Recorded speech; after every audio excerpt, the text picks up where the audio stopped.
ধুনীয়া বতৰ ধুলিয়াই লগালে নাচনি জগৰ নাচিলেও নেলাগে তোমাৰে ভাগৰ বিহু বিহু লাগিছে ফুলিছে তগৰ নাচিলেও নেলাগে তোমাৰে ভাগৰ বিহু বিহু লাগিছে ফুলিছে তগৰ ঐ বিহুৰে বতৰত হেৱালি হৰতত কপৌ ফুলৈ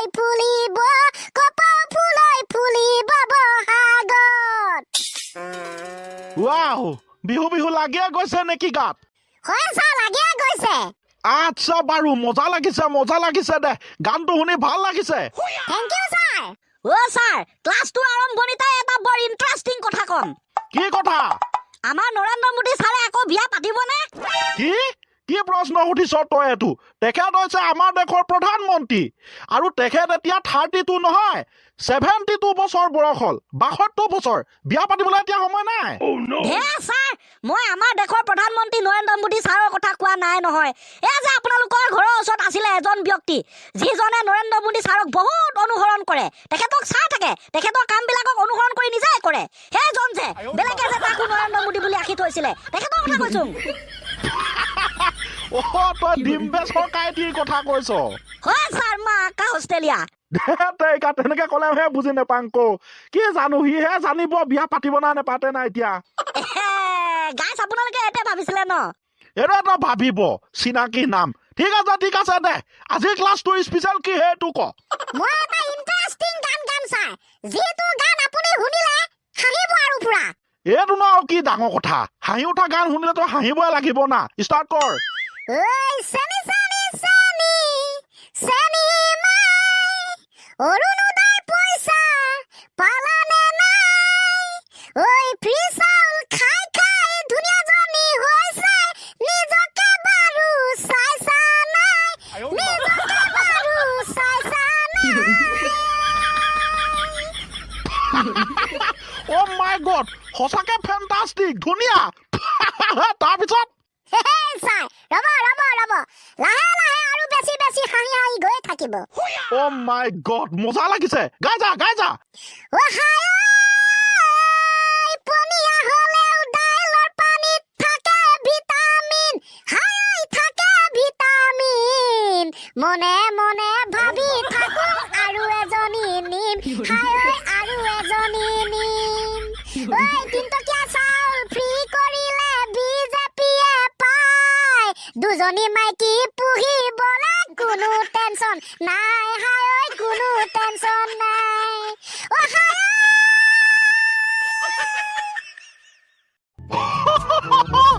হাই অ মাই গড কেনেকা লাগছে ছাৰ এতিয়া আপুনি নিজে কওকচোন অ প্ৰভু মই বিলিভ কৰিব পৰা নাই দে ইমান ধুনীয়া হাঁহি উঠা ফেন্টাষ্টিক গান আছে মানে মই বিলিভ কৰিব পৰা নাই নিজকে আৰে ছাৰ বিজ্ঞানৰ যুগত এনেকুৱা ধৰণৰ বৈজ্ঞানিক গানটো ওলাবই না আমাক চকলাই তাকেতো সঁচাকে আই কেন নট বিলিভ ঐ বোপাই আকৌ অলপ গা একেটাকে গা মোৰ শুনি ভাল লাগিছে অষ্ট্ৰেলিয়া অকে ছাৰ শুনক অ হাই পনীয়া হ'লেও দাইলৰ পানীত থাকে ভিটামিন হাই থাকে ভিটামিন মনে মনে ভাবি থাকো আৰু এজনী নিম হাই আৰু এজনী নিম ঐ তিনটকীয়া চাউল ফ্ৰী কৰিলে বিজেপিয়ে পায় দুজনী মাইকী পুহিবলে কোনো টেনচন নাই হাই কোনো চিন্তা নাই অ কৃষ্ণহে বুলিছো আৰু দেই fantastic really fantastic thank you so much sir এইবিলাক গান আকৌ ছ'চিয়েল মিডিয়াত পুৰা ভাইৰেল হৈ থাকে ভাল হৈছে দে সুন্দৰ কথা বতৰা অকে ছাৰ এতিয়া মই এটা ধুনীয়া কথা ক'ম বুলি ভাবিছো কেনেকুৱা বা কথা অ ছাৰ আমাৰ এজন ছাবস্ক্ৰাইবাৰ ভিউৱাৰ্ছ দাদা আসিফ হক নামৰ এজন দাদাই আমালৈ লিখিছে বৰ্তমান যে এই মাহটো ৰমজান মাহ মানে আমাৰ মুছলমান সম্প্ৰদায়ৰ লোকসকলে যে পালন কৰে তাৰ ওপৰত কম অলপ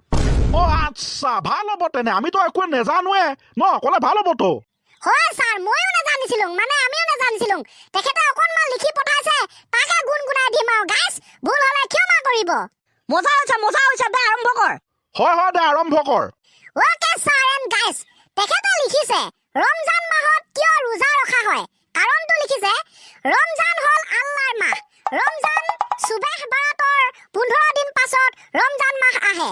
ৰমজান মাহত গোটেই মাহটো ৰোজা ৰখা হয় গধূলি ইফতাৰ কৰা হয় আৰু মাছ নিশা সেহেৰি কৰা হয় সেহেৰি কৰি নিয়ত কৰি গোটেই দিন আল্লাহৰ ইবাদত ৰখা হয় আচ্ছা আমি বাৰু কিছুমান বুজি পোৱা নাই যেনে ইফতাৰ চেহেৰি নিয়ত এইবিলাক তেনেকে সিমান বুজি পোৱা নাই যদি আপোনালোকে জানে তেনেহ'লে বুজাই দিবচোন দেই তাৰপাছত তেখেতে আৰু লিখিছে ছাৰ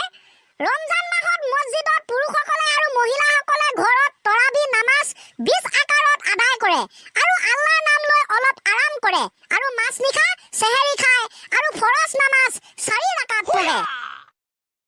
আচ্ছা দেই ৰমজান মাহত ৰোজা ৰখা হয় ন বাৰু গাইজ যিসকল আমাৰ ভিউৱাৰ্ছ এই ৰমজান মাহ ৰোজা সেইবিলাক উদযাপন কৰে সকলোলৈ শুভেচ্ছা থাকিল হয় ছাৰ শুভেচ্ছা থাকিল আমাৰ তৰফৰ পৰা বাৰু দে ঠিক আছে বুজিলোঁ এতিয়া একেবাৰে ক্লাছটোৰ লাষ্ট পৰ্যায়লৈ যাম আৰু লাষ্ট পৰ্যায়ত আমি আপোনালোকক কম গাইছ আমাৰ দীপলিনা ডেকা বাই কিয় ইমান ধুনীয়া ছিংগাৰ অভিনেত্ৰী দীপলিনা ডেকাৰ কথা কৈছ হয় ছাৰ দীপলিনা ডেকা বাইদেউ ধুনীয়া কিয় ইমান গাইছ আপোনালোকে ক'ব লাগিব এতিয়া আপোনালোকে ক'ব লাগিব আৰু বোলে তই কবি তই কম কোৱা নহয় ইনে কৈছিলোঁ ইমান ধুনীয়া জন্ম পাই ধুনীয়া কৌ মোৰ এটা